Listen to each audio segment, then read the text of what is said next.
Good morning, MWISD. I'm John, and it is Friday, April the 10th. Happy Good Friday to everyone. It is technically a school holiday. We are going to be serving lunches today, and that's something that our food services ladies have insisted on. They want to make sure our kids get fed, and so a lot of other services today are not going to be available, but food will still be served today. One thing I want to update you on, and this is not official, it's in the works, but there's a good chance we will start on Fridays providing food for Saturday and Sunday as well. It's not entirely up to us.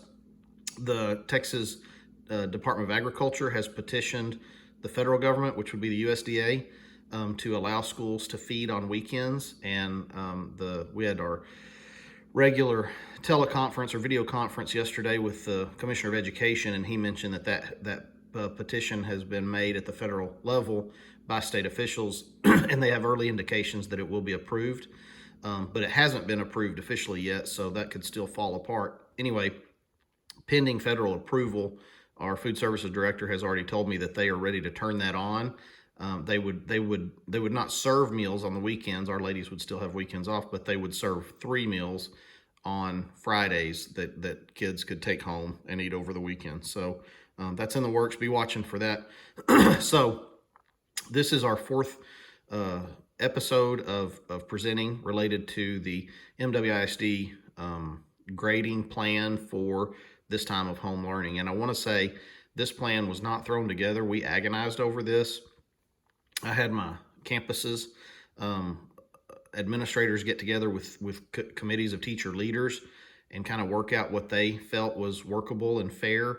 And then I had, the elementary campus leaders come together with what each of their campuses wanted. And I had our junior high and high school principals come together with our curriculum department at the central office with, representing what their teachers indicated they were comfortable with. And then we worked through all of those issues and spent several days looking at different alternatives, trying to figure out what other schools were doing to see what we felt was fair. And again, as I've mentioned before, we tried to thread the needle between maintaining expectations but providing maximum flexibility and grace given the unique challenges of this time. So I am aware, as I've said before, there will be people who are unhappy with this plan on both sides because it's too strict or because it's not strict enough. And I get it, but we had to make a decision and we had to come up with a plan. So we feel like this plan removes some of the stakes in terms of especially GPA, class rank, and those sorts of things. Now we're still going to have GPA and class rank. We're just going to base it on the time that kids were physically present in school, where they had access to teacher tutorials, they had full and complete access to the various resources like textbooks and things like that. But we're removing this period from those calculations for GPA and class rank and those sorts of things. But what we are keeping is expectations that students do the work at home. And what we are keeping also is teacher feedback. It may not always be in the form of an A through F grade, but elementary students will get an S or a U, satisfactory, unsatisfactory, for their performance on work during this time. And junior high and high school students will get a pass or initially an incomplete if they don't complete the work successfully. Excuse me. But then that incomplete, if the student just doesn't do it, it will turn into an F. If they do end up doing it, it will turn into a P for pass. And they will have more time to do that work than they would have if we were just in school like normal. They'll have more time to turn that, that incomplete into a passing grade, as much time as we can give them, actually. So that's the difference. But it's not that they can refuse to do the work and not have a consequence. And so that's really what I want to talk about today, is what happens if a student refuses to participate in at-home instruction. And this is not theoretical. We do have students who are kind of blatantly saying, I'm not going to do the work, I didn't sign up for homeschool. And the only thing we can do about that is say, well, okay, that's your choice, but here's what's going to happen in terms of whether or not you get credit for the course. So For elementary, you need to go back and refer to yesterday's video about promotion and retention. There's nothing to add here because it's covered in that section of this document. And let me tell you this too, this document will be posted on our website sometime today. I'm going to email the document to our public information director, which is Karen Bullock, and she's going to put that on our website sometime later today. So for secondary students, this is kind of the meat of this section. And I'm going to break this up into seniors and then, all other secondary students. And then junior high is a little unique because in junior high, you've got students taking the regular junior high track, and then you have some students that are taking high school credit courses in 7th and 8th grade. That's allowed, and it's a pretty small number of students who do that, but we do have students who do that. And so they're kind of a hybrid where we're treating all high school credit courses the same, even if some of those students are at junior high. So it gets a little confusing. So let's talk about high school seniors. This is the most pressing thing. And these decisions, we really, agonized over how to handle our seniors because they are still graduating this year, even though we're spending several weeks in this education at home model.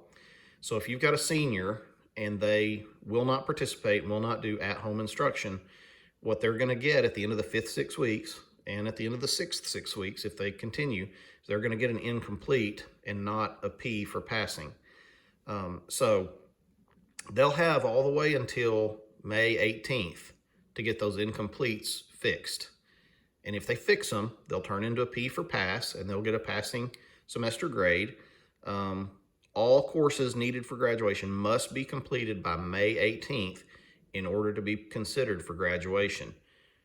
Now, we don't want any student not to be able to graduate because of at-home learning, but if you're a senior and you refuse to do the work and you treat this at-home period as just an extended vacation, the school district has no choice but to say, no, we were still in school. The Texas Education Agency is still funding schools and expects schools to continue supporting education of children at home. And so we're doing that. We're still having school.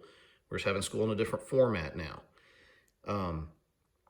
If a senior gets an incomplete, that will trigger an IGC meeting, which is our individual graduation plan committee. And that committee will review the student's transcript to determine if the student meets graduation eligibility criteria. Now, if you're in 9th, 10th, or 11th grade and you get an incomplete, you will have until the end of the summer to complete coursework or the grade will be changed to fail. It's basically the same system as with seniors, except 9th, 10th, and 11th graders have more time because there is no pending graduation. So if they don't get all their incompletes turned into P's by May 18th, we're going to continue to give them summer school to bring up those grades.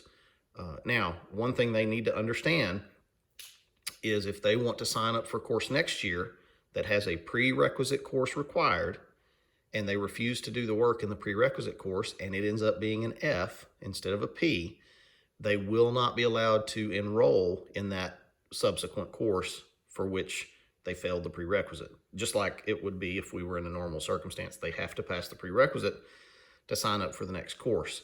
And then a really key point that I want to emphasize, if you are enrolled in a STAR-tested course, and this would apply not just to high schoolers, but junior high students as well, then you have to pass that course this year in order to be exempted from the STAR. The TEA has said from the beginning of the coronavirus thing that STAR testing is canceled. Well, it's only canceled for now. It won't be canceled when we're back in school, and everyone is assuming right now that we'll certainly be back in school next school year. Now, we may be back sooner than that. We may be back sometime in May. We don't know yet. But either way, STAR testing for the 2019-2020 school year has been canceled. But I would assume that for the 2020-2021 school year, STAR testing will be back. So if you don't pass, for example, Algebra 1 this year because you refuse to do the work and you get an F, then you'll have to repeat Algebra 1 next year. And next year, it will come with a STAR testing requirement. So this is a kind of a one-year get-out-of-jail-free opportunity to earn credit in those classes without having to pass STAR. And if you have to repeat those classes next year, you will have to pass the STAR test in those classes. So it's really, really important for students to take advantage of this time if they want to earn that course credit without having to worry about the STAR EOC kind of looming over them. Hope that makes sense. If not, send me an email, coronavirus@MWISD.net. And again, have a very happy Good Friday spent with your family. And I'm, looking forward to us getting back together at school at some point in the future.